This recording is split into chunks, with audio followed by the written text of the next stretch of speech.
Chapter 1, Fruits Rhapsody. A week after the press conference, Blossom visits the TV studio. Since she requested to partner with Emerald, she came to greet him. Today, Emerald is recording a variety show called Welcome to Idol Rio de Janeiro. Blossom opens the door to the studio nervously. There were a lot of busy dragons working in the studio. As she studied her surroundings restlessly, someone pats her shoulder from behind. "Good morning," Flambeau said cheerfully. "What are you doing here?" Blossom quickly bowed her head to the two smiling faces. "Good morning." Flambeau the Skywing and Stardust the Nightwing were her classmates at Jade Mountain Academy. They joined the agency after graduation, debuted, and are now active as idols. "Good morning," Stardust said. "Are you here for work today?" "No," Blossom answered. "I came because I felt like I had to greet Emerald since I chose him as my partner for the Christmas Live and the Song Festival." "Whoa, I heard at the agency," Flambeau said as his eyes glitter. "You're composing the unit song for the seniors, right? That's quite the task. You have my support." "Yes, that's right. Although the pressure is a bit." Stardust looks at Blossom's face, worried. "Are you okay? You look a bit pale." "Yes, I'm okay." Stardust sighed. "That said, having chosen Emerald as a partner, you went for the high difficulty option." "You think so?" "Yes, I had a hard time at the master course. He and Flambeau would make noise all night. He'd change the room as he pleased." "What Flambeau coincided. I had a lot of fun. We would hold jam sessions with guitar and maracas and sing the theme song of Ratman." Blossom got a totally different opinion of him depending on who she asked. She guessed Emerald had many aspects to his personality. "Well, compatibility depends on the dragon," Stardust said with a sigh. "Then again, he has a lot of experience in the entertainment industry, so you can learn a lot from him. However, even when we spent time together, I still never knew what he was thinking." If he was able to elude the sharp perception of Stardust, that meant he's a remarkable senior. Blossom was really looking forward to meeting him now, but also nervous. "By the way," she said, "what are you two doing here today?" "Oh, we were invited as Emerald's guests," Flambeau responded. "It's a talk corner about love advice. According to them, in this corner, Emerald will answer questions about love from viewers." While they were talking about it, Blossom heard a lively voice coming from the entrance of the studio. Before long, Emerald saw them and makes his way over. "Good morning. Let's get crackin'. Prince Emerald is here." "Morning," Flambeau said to Emerald. "We've been waiting for you. The radio show I had before got delayed a bit, sorry." "Good morning," Stardust said. "I look forward to working with you today." Emerald pat Stardust's back. "Oh Star, yahaho. Serious as always. Relax, relax." Feeling the growing tension of the atmosphere, Blossom interjected, I'm Blossom from the Jade Mountain Agency. Good morning." "Yeah, you are Blossom. Good morning." Emerald grabs Blossom's talon and shakes it. "I was informed by the agency that you picked me. Why is that? Choosing the comedian geezer idol, you're a bit strange too." "Huh. After all, Crimson is the electrifying rocker, so that's an obvious choice. And no matter what dragons say, Lavender is young, isn't he? He's also mysterious and his straightforwardness feels fresh. And of course, Frostbite has extraordinary charisma." "Emerald is very charming as well," Blossom blurted out and interrupted him without thinking. It might be a bit rude, but she just couldn't stay quiet. "I can't explain it well, but it was like my heart was shouting, it has to be him." She's amazed by the lack of persuasion in her explanation. There are more things Blossom likes about him, but she couldn't put it into words and it's so frustrating. "Oh, it wasn't my intention, but that made you uncomfortable, right? I'm sorry. For you, Big Brother will get serious. Let's do our best together, okay?" Blossom had to do her very best so she's not a burden to Emerald. "Yes." While boosting everyone's work morale, Emerald scanned the room. "Okay, so, today Flambeau and Stardust are here as guests. Wait, it can't be. My right talon dragon is late." Crimson came from behind the studio lethargically. "Don't call me that, you idiot. As if I'd be late." Oh, you heard what I said? See, dragons can talk bad about you. So you should say you are here if you are." Emerald pokes Crimson's head with his foreclaw. "Damn you." The studio froze. You've been in a bad mood all morning, you're gonna ruin your handsome appearance, come on, smile, smile. You want me to break your claw, eh? Blossom wanted to greet him politely to defuse the situation, but she's so nervous that she messes up her words. Good morning. She's very awkward and Crimson scowled at her. The amateur composer that hasn't been able to debut for a year and a half, why are you here? Oh, well. Wait, Emerald offered. If you give Blossom such a scary look, she'll run away. She's here because she's my partner, so be kind to her. She came all this way to say hi. Not my problem, Crimson muttered as he sank into the sofa on the side. Just be quiet and don't get in the way. Well, at least I can praise you for not choosing me. Sorry for the trouble. Just do what you can with Emerald. Come on, don't say things like that. After all, she has to work with all of us on the unit song. Blossom, even if he said that, the truth is he wants to help. I really want to help you. That's how he feels, so don't worry about it. Because Crimson is not honest at all. Oh, yes, Blossom replied. Stop deciding things on your own, Crimson ordered. You too, Silkwing, don't be fooled so easily. Sorry. Stardust must have been watching the situation and called them at the right moment. Everything is ready to start. His words moved everyone to take their recording positions. I'm sorry. We must have surprised you. But this is normal, so don't worry about it. Emerald holds Blossom's shoulders gently to soothe her like you would a child. He was so close that her heart jumps instinctively. We can go on a field trip if you want. Let's go to the dressing room after the show and talk about our partnership. Blossom wonders if she's giving a big smile while answering. Yes, of course. Good reply, he whispered in her ear. Thank you for choosing me. You won't regret it. Suddenly, as if getting chills, her mind halts instinctively when she heard his sweet voice. Okay. Thank you very, very much, Emerald said while putting his fist up in a winning pose and ran towards the set. I'll show you something good, just for you. Today, Emerald and Crimson will appear in the variety show Welcome to Idol Rio de Janeiro. Emerald and Crimson's free talks were popular. Among those, the Love Advice Corner called Teach Us. Love Professor is the most popular. This corner, which always had guests, consists of answering problems about love sent in by the viewers. Emerald, in the role of the doctor, throws a bunch of questions at the guests, who play the students. Then, Crimson gives a nonchalant answer and Emerald follows up with an absurd answer. Emerald, Flambeau, and Stardust all join the set and everything is ready for the recording. The pilot lamp flashes and the recording had started. Love Professor, Emerald's Corner, Emerald announced in front of the camera. Today we have received a lot of letters from girls and boys. Now I'll ask the love assistant, Crimson, to read the first mail. What's with assistant? Anyway, let's do this. This is from love name, Nejiko. Crimson reads the letter aloud. Let's see. I'm a girl preparing for the entrance exams, and I came to like the same dragon as one of my closest friends. I want to confess, but I'm afraid to lose my friend, so I can't convey my feelings. What should I do? He quietly closes the letter and breathes. If you are a student, focus on reality and prepare for the entrance exams. Crimson hits the desk with his fist. Emerald mimics as a doctor and does a beard-stroking gesture. Now, Crimson, calm down. So basically, this is a love triangle. Now, Flambeau, if it were you, what would you do? I'd be bold and confess, of course, Flambeau said. If it's a guy we are talking about, I think it's the most straightforward way. Next, Stardust. What would you do? I think we should consider her friend, Stardust said. To make a move or not? That seems a bit aloof. None of your business. We must consider the consequences. So, what's your opinion? Crimson asked to Emerald. Would you say something or not? Well, in this case, Emerald said, the main point is what she desires, right? You suddenly reverted to your usual character, Stardust mentioned. In any case, this girl wants to confess, right? But also, she doesn't want to lose the friendship, right? Yeah, that's it, but, Flambeau guessed. Isn't that difficult? So, this is what she should do. First, she introduces her best friend to another guy. Then, she asks the guy she likes to give her advice for her friend and then they get along in the process. What are you, a demon? Crimson implied.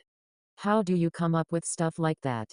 Emerald chuckles. This is just the difference in experience between us. I'm not jealous, I'm in shock. Trying to act all tough. Don't you think it's better to just do what works and makes you happiest? Okay, done with the first question, Emerald strikes a pose. Then the corner proceeds well. Crimson sends a sidelong glance to the camera casually. Okay, so the last mail is from Love Name. I love Crimson. Thanks. He reads the letter out loud. I'm a young woman in my 20s, but I can't forget my lover from 10 years ago. I can't fall in love because I'm too afraid to lose it again. My friends insist that time and dating more will cure my broken heart, but it seems to be no good at all. Am I going to be alone forever? Please teach me, love professor. After hearing the question, the studio went dead silent. Blossom happens to look at Emerald, who is staring blankly like he had remembered something. Hey, Crimson whispered to Emerald, get on with it. Oh, sorry, Emerald coincided. I was just thinking about the sender, that must be hard, huh?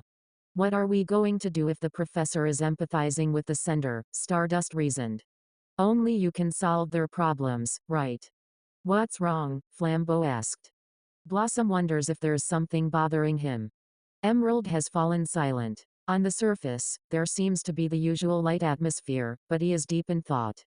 What the hell, he's out of it, Crimson expressed out. Oh well, answer. Wami, Flambeau exclaimed. So, are you doing your best to forget?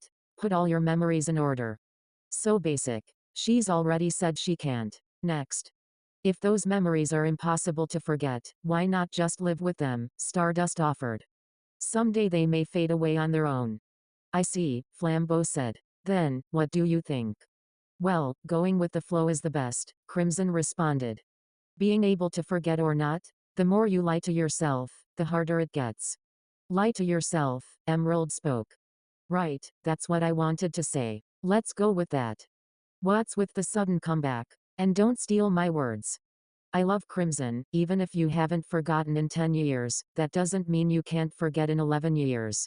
Maybe someone will appear tomorrow to save you. And the next day, you might meet someone who loves you. No one knows what tomorrow may bring, so keep on living believing in your own power and potential to overcome. Good. After that, Emerald poses for the camera. Then the recording has ended. What was that forced act? I had to keep up the flow. I was totally worried, Flambeau persisted. I've told you before, please don't do things that we haven't discussed in meetings, Stardust complained. How many times do I need to say it for you to understand? Don't be so angry, Emerald innocently replied. I just got carried away. I wanted to show a new side of me. Was it a bit melancholic? The four came back from the set after recording. How was it? Emerald asked to Blossom. The ennui version of Emerald. Well, Blossom murmured. Somehow. You looked pained. I was worried. Oh, did I make you worry? It was just acting, a play. But it makes me happy to hear you were worried about me. I'm an adult, so I can do those sorts of things. You shouldn't be deceived. I'm a bad dragon after all.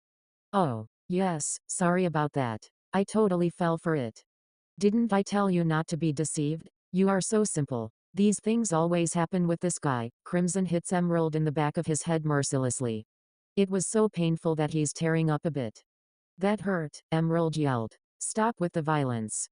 It's me who should be angry. How can the host go quiet during a show? You'll be disqualified as a pro, or get fired from the show.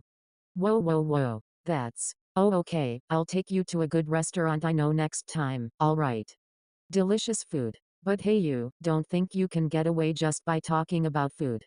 No, I didn't say that, Emerald said as he smiles. It's because I'm always causing trouble for Crimson, my feelings. Somehow everything calmed down, but was the sadness Blossom saw in him just her imagination? After finishing the recording check successfully, Blossom came with Emerald to the dressing room. Emerald's dressing room is tidy, with a lunchbox seated in front of the mirror. Emerald smiled happily. Yes? Oh, that? Right, it's Royal Rainwing Lunch Store special, the fried chicken lunchbox. Because there was a catering service at the other site, I asked them to bring one to my room. I thought about eating it after recording. The lunchboxes from my home are good even when cold. Emerald's family are the owners of a lunchbox shop. It is also popular as catering for location shoots, and well known in the entertainment industry. Especially the fried chicken lunchbox, which is rumored to be so good that it is used by entertainers to get work in the industry. That's not all. Today I had Blossom's portion specially delivered too. Emerald points to the paper bag that was in front of the other mirror. Really, Blossom replied cheerfully. Thank you so much. I'm so sorry I didn't bring anything. It's okay, it's okay. We're partners, right? There's no need to be so stiff. In addition to meeting you, I wanted to talk about work and give you that tour, so I figured it would take a long time. I can't fight if I'm hungry. So before work, let's rest for a bit and eat. Thank you for your consideration. He has thought of all of this and prepared for it. Blossom was so happy that Emerald cared this much. Yet, but first, question corner. First question, Emerald puts his foreclaw in front of Blossom's face. What is my favorite instrument ever? If you're going to be my partner, you need to know this much, right? He looks at her expectantly. Blossom thought it would be more normal that she asked the questions and he answers, but she guessed that's too generic, as expected from Emerald. As an entertainer, he's trying to surprise you and make you enjoy yourself at all times. It's the maracas for sure, she answered nervously. Ding ding dinged, super correct. You get 100 points. No, 1000 points. Emerald takes his maracas out from somewhere and starts shaking them while giving Blossom the answer. Thank you very much. Maracas are so good. Just shaking them can boost your mood. Even if they look like this, they're a complicated instrument. It certainly makes her happy to hear the shaking sound of the maracas. It is unusual for dragons to specialize in maracas. Why did you decide on those? He makes a very serious face after her question, shaking his index claw side to side. That's the eternal secret. I'll tell you when we're closer. Blossom had to work hard so that Emerald tells her the secret behind the maracas. Now, next. The second question is, Emerald makes a V sign in front of Blossom. What is my favorite collection of superhero stamps? He smiled like the V sign he made. Emerald adds that the hint is man. Does this have anything to do with music production? Blossom expected the meeting to be about music, but apparently not. It is true that it's important to know more about your partner, though. It is. Ratman, right? As Blossom said, Emerald's face lit up. That's right, you know it, huh? Marvelous. Thank you very much. Emerald raised his talons and starts clapping as Blossom bowed her head. Of course, my favorite is Rat Scavenger, he said while he looks into the distance, his eyes shining bright. His feet are so quick that he can move ultra fast. He always does his best too, although he's a little clumsy, but you just can't hate him. Blossom could saw he really loves Ratman. She expected him to have an adult-like hobby, but he hasn't forgotten that dragonette inside of him. He always manages to surprise her. Thanks to this quiz, Blossom felt like she knew even more about Emerald. There's still a lot she didn't know, but she wanted to get closer. He might have been trying to ease her nerves by leading the conversation and getting her to chat a bit. Emerald sighed. Now, this is a question from me. Can I listen to Blossom's song? Yes, of course. Blossom took out her tablet from her bag. This way they can listen to the song and hear his opinion today, before next week's meeting. She started playing the song, feeling nervous. Emerald finishes listening to Blossom's song and puts his talon on his chin, thinking, I see. So, how was it? No, the song isn't bad. Did you work all alone on the audition at Jade Mountain Academy? Yes. Then you haven't been able to debut due to a communication problem, am I right? Blossom instinctively looked down after she heard Emerald's words. He's right. I've always been shy and withdrawn. That was why I couldn't find a partner and debut. You are, the shy and withdrawn type, better at expressing yourself through music rather than words. Blossom looks at Emerald, surprised. Huh. Bullseye, huh? I met someone like you long ago, so I understand. Is that so? Emerald's expression is unusually clouded. But compared to you, he was more sensitive and fragile. Blossom had to grow as a dragon so that she doesn't worry Emerald. Even though she thought, she couldn't respond to his words. Well, anyway, sound-wise, the song is passable. The composition could be improved. It sounds a bit monotonous. Oh, okay, she hastily took notes of Emerald's advice. For example, the motif of the hook is fine, but that portion is too slow so it doesn't grab the listener's attention. You have to think, like, when it's sung by the four of us as a live opening, does it feel like the unit is special? I see, so if we focus on the impact at the beginning, the climax will come naturally. Yes, and also, I think that if we have our image in mind for the arrangements it will sound pretty cool. The image of the seniors. Things like cool and mature, relying heavily on the synth drum. Yes, yes, isn't that good? Emerald said as he posed like a leopard and roars playfully. Cool, mature, wild and dangerous. Blossom was also getting pumped up. Okay, so, I worked a lot and I'm happy I could also go over the song with you, but now it's time to dig in. Okay. Then, Emerald reaches for the pot to make some tea. Blossom picks up the paper bags with the lunch boxes, but for some reason, the lunch boxes felt so light. When Emerald and Blossom opened the lids of the boxes, his scream resounded in the small room. She wonders what had been inside the boxes. It has been eaten beautifully, not a single grain of rice left. Emerald is stunned for a while after seeing the empty lunchbox. What's this? Then, Blossom hinted. There is a lunchbox thief, right? Lunchbox thief. Are any other valuable things still here? Yeah, it seems fine. The room was locked as well. Emerald checked inside his bag. But, could there really be a thief that only steals lunchboxes? And I have not eaten anything today, he muttered while looking at the empty box. Crying. Crimson smashed the door open and came rushing in. You're so damn loud. I can't take a nap with all this noise. Blossom guessed he was trying to rest next door until his next job began. He seemed to be in the worst mood she ever saw him. Perhaps it was you who ate our lunches, Emerald blamed to Crimson. So cruel, eating them behind our backs. Lunch? The hell are you talking about? Blossom quickly explained the circumstances to Crimson. Are you an idiot? Don't go saying stupid stuff like that. But after all, Crimson does like the lunch boxes from my place, so you have a motive. Listen up. Just before this we were recording together, so I wouldn't have had time to eat them. Oh, I see. Crimson has an alibi. Cut it with that alibi thing. Don't blame me for your mess, you probably forgot to lock the door. No way. I made sure. I prepared everything so that it would be perfect for Blossom. Emerald clenched his fist in frustration. It appears as if Flambeau and Stardust are free from suspicion as well. I told you to stop that. No one could have taken it. It's a bit loud in here, the dragon said, who is a green and brown mixed sea-wing. What was that noise from before? What are you doing here? Emerald gasped in a shock. The sea-wing looks at Emerald, surprised. He doesn't look like an entertainer, but was he acquainted with Emerald? He sighed loudly. I was in a meeting next door and I heard a strange scream. Then I came to check out the situation, and it seems it was you. Another dragon looks out from behind the other. It was a brown and black mudwing whose face expression seems cold-like. Hey, what on earth is? What, you're here too, Emerald said, surprised. This is such a coincidence.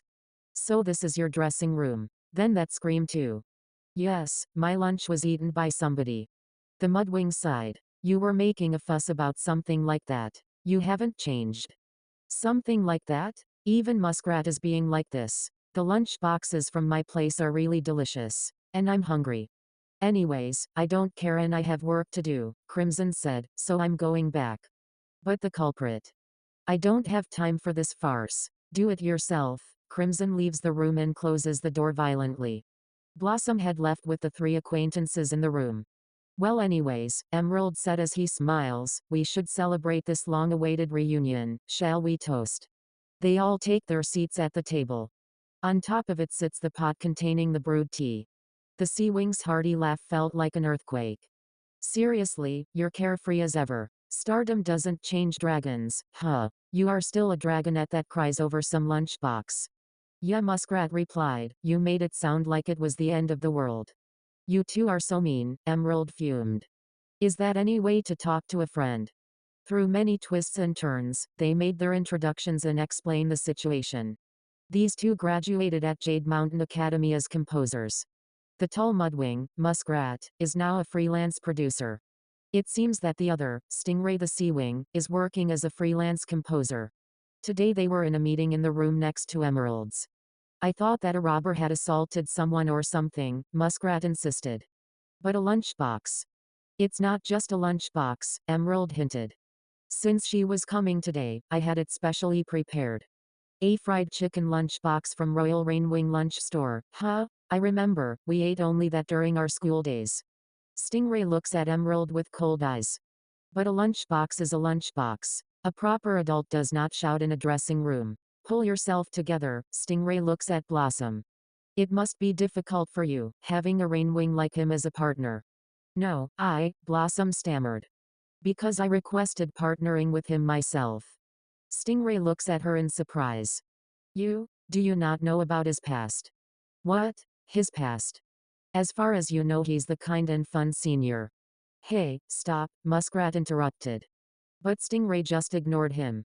It might be none of my business, but you should keep an eye on who you choose. Try to figure out the real him. Is the face that he wears his true self? Always saying that, Emerald replied. It's not like I can hate you for it though. Ignoring them, Stingray heads for the exit. Something feels off about his words.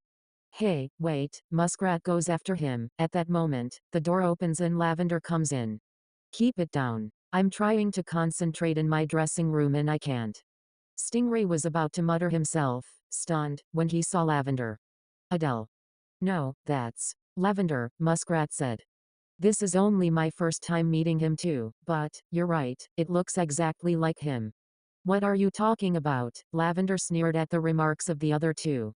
Who are you? They are my. Before Emerald could finish, Stingray storms out of the room going past from Lavender. Hey, I said wait. Well then, see ya, Muskrat ran after him. Emerald, Lavender, and Blossom were left in the room. What was that? How unpleasant, Lavender expressed out. Both you and your acquaintances were acting strange. We were, Emerald replied. In any case, keep your voice down, I can't read like this. And you, watch over your partner. Yes, Blossom accepted. After that, Lavender gets out of the dressing room and slams the door closed. After Lavender leaves, Emerald sat down on the cushion and laid his head down on the table. Today was terrible, Emerald sighed. Are you all right? She asked politely. Honestly, I don't think I'm feeling very well. I guess I look really uncool now. I'm sorry, but could we finish for today? I really wanted to take you home today. I'm so sorry. I'll make it up to you next time. It's fine, I can go by myself.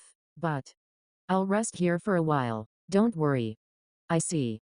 We have a meeting about the unit next week. Let's talk about the future then. It's her first time seeing Emerald so sad. Blossom wondered what would happen between him and his acquaintances. Yes. Thank you for today. I'll take my leave. Emerald only waves his right talon, the rest of his body lying flat on the table. Blossom thought she was going to get sucked in by the atmosphere, and now she's so exhausted. She exited Emerald's dressing room, and when she left the TV station building through the back door, it's already nighttime. When that sea wing saw Lavender, he said Adele. It seemed like a nice wing's name, it must have something to do with what they were talking about. Blossom wonders what their relationship is, the mystery deepens. Even so, dragons in this industry have such strong personalities. First there's Emerald, then Flambeau, Stardust, Crimson, Muskrat, Stingray and finally Lavender. I have to be strong if I want to communicate with these dragons. A week later at the conference room in the Jade Mountain offices, Starflight, Blossom, and all four senior idols were having a conversation about the Christmas Live. Starflight looks over all the members inside. Today they're meeting about the Christmas Live unit. Starflight will determine the direction of the unit and then they'll listen to the demo Blossom made. Okay, so, first of all we have to decide on a leader, Emerald explained. And I present to you my candidacy. Get a better grasp of your attitude, Lavender hissed. We all decide here. Even if you feel that way, don't say it like that. Guys, I'm telling you to listen. Starflight hits the desk and everybody goes quiet. Anyhow, let's decide the leader. Emerald interrupted with his retort, we'll decide after all. The other three ignored him. Of course, you are all disorganized. Without a leader, everything will fall apart. But how on earth are we going to? Lavender asked. We're unlikely to reach a decision in the current state of affairs. Well, that's true. Hey you, objectively, what do you think? Me, Blossom asked. Yes, if you had to choose a leader out of these four, who would it be? Wouldn't Emerald be the most suitable? Great, well said, Emerald said happily. Splendid. Starflight gave Blossom a sympathetic look. Emerald is always energetic and motivating everybody, Blossom explained. Plus, he's the most experienced. I see, he's always hyper, Lavender replied, at least he's good at that. Frostbite laughed. He's certainly the oldest of us, and as an idol he's almost there. Well, when it comes to his career history he's certainly number one, Crimson said. He's the senior. But he's too much of a pain. Now don't call other dragons old, Emerald summarized quickly. I'm an everlasting 19-year-old, so isn't that cruel? Lavender too, what's with that at least? But if you guys say so it can't be helped. Now on to the next thing. Even if we talk, we make no progress. You choose one out of these. Starflight puts the names in a memo pad, folds each one and gave them to Blossom. Fearfully, she took one of them. The memo paper that Blossom took is written Emerald on it. Yes. Good job, girl. Emerald rises off the cushion in a triumphant pose. Well, no complaints. Now, you decide the next topic. At Starflight's words, the other three nodded reluctantly. Yes, yes, yes. Then, the next topic is, what kind of dance should we do? Crimson frowns at Emerald's words. Dance? You must be joking, I'm not dancing. Tisk, tisk, tisk, don't be like that. We are idols after all. If we don't dance, what do you want us to do? Lavender asked. Just stand there and sing. I'll play the bass, Crimson accepted. While the three of us are dancing, Frostbite said. Then you will look even more stupid, fool. Wait, Emerald said, if Crimson plays the bass, I can play the maracas. Stop with the nonsense, Starflight halted. You're not a comedy band. That's right, Blossom said, if you play instruments, you will look like a band rather than idols. Well, that's right, Emerald accepted. But, then, what do you think about the dancing? Since you're such a good unit, a flashy dance on the stage would be the best way to please the audience, right? Right, I agree. After all, dancing is an idol's thing. I'll show you my hustle. Hey, don't decide on your own, Crimson said. And you Silkwing, don't say unnecessary things. Sorry, she mumbled. Honestly, I'm okay with anything, Lavender said. And Emerald will just do as he pleases. It's work so it can't be helped, Frostbite insisted. You dance when you're told to dance. You're both traitors, Crimson interrupted. Traitors? You need an alliance for that. Crimson goes quiet at Lavender's words. Okay, it's decided then. Let's dancing. Emerald does a backflip after that. In the conference room, he's more incredible that Blossom ever heard. So eventually, Crimson accepts that he had to dance.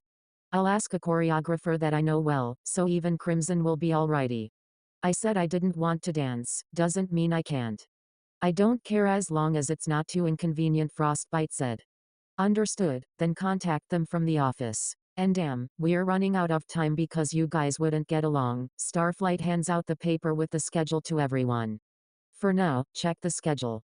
Current state of public relations, schedule before and after the performance, and for other small details about the choreography, you'll be contacted later. Since there will be a lot of interviews, settle on your opinions properly. Everyone agrees. Starflight smiled at Blossom. Now, the song is crucial, should we listen to it? Yes, she nervously connected the speaker to her electronic tablet. She opens the music player and played the song. Bravo. You're fired up, right? Isn't it cool? Good, good. Emerald does a bonsai and applauds her. Thank you very much. If you keep at it, I'm sure winning the song festival will be easy as pie. Do your best. Yes, Blossom was so happy Emerald praised her. It's better than I thought, Crimson said. Compared to what I expected, I mean. I guess I'll give you 68 points, Lavender added. If you keep working like your life depends on it, we may make it. Guide her well so that we don't have to go through anything unnecessary, Frostbite ordered. Yeah, leave it to me, Emerald said with a triumph. From now on I'll guide her without holding back. Seriously, you're in a good form, Starflight said. It certainly is not a bad song, you've done well. Thank you very much, Blossom said. I wouldn't have made it without his advice. Oh, I see. What's this? You're acting like a good senior. Emerald puts his talons on his sides and puffs his chest out. Of course. We're partners after all. I guess the meeting is done, Crimson said. I'll get going. Me too, Frostbite added. I need to be somewhere, so if you'll excuse me. Crimson and Frostbite both headed towards the door. Understood. Well, my work is starting to pile up. You do your best too. Starflight collects his things and walked towards the door. Yes, Blossom said. Then, Starflight, Crimson, and Frostbite left the room. Blossom was remain with Emerald and Lavender. Somehow his face seems blue. Are you all right? She asked. Lavender gave her a strange look while preparing to leave. What? Why ask that so suddenly? No, it's just. Your face seems blue. I wonder if you have a fever. Maybe Lavender has caught a cold? Big Brother will check. Emerald reaches for Lavender's forehead. But Lavender slaps his talon away. Watch the touching, Lavender snorted. It's because you do things like that dragons call you annoying. Anyway, I'm leaving too. He's so strict. Annoying, there are things you can and cannot say. Why, Lavender, good job today. Lavender leaves too. So cold, seriously, Emerald sighs, watching the direction that Lavender went. Thank you so much, she said, clearing her throat. Emerald looks at her, surprised. Why? For the advice on the song. Thanks to your help, the other seniors have accepted it too. Oh, sure. But it was you who actually made it and fixed it properly. But it was thanks to you too. I hope you will continue to support me from now on. Blossom thanked him and lowered her head. Yeah. When Blossom rose her face, Emerald is staring right at her. After a bit of silence, Emerald opens his mouth. The other day, I asked you why you wanted to partner with me. You said that your heart shouted it has to be him, right? Emerald tilted his head a bit and looks into her face. Yes. I'm sorry that explanation is no good. Again, that's no reason at all and she's baffled by it. But now I believe that my intuition was right. They'll only be working on the production of the unit song for a short time, but Blossom thought Emerald will become a senior she could really trust. Besides, she felt that she could learn to be more sociable and energetic. You are obviously talented, but also gentle and kind. She did her best to find the missing words. There's also gratitude and appreciation. He's bright, we'll have fun together, but he also takes work seriously, right? Blossom nodded vigorously. Was I right? It's as if he read her mind. She felt being pulled by those eyes that look like they've seen everything. But what is this? Emerald seems different. How did you know? She asked. That's what I thought, he said, suddenly averted his eyes, so I just went ahead and said it. But you know, you're wrong. What? The light in Emerald's eyes slowly glitter. It's a cold gaze she haven't seen before. I'm, you know, weak, cold, and a coward. So, if you want to win at the song festival, you shouldn't partner with me. Emerald closes his eyes. With that expression, Blossom couldn't guess what he's thinking.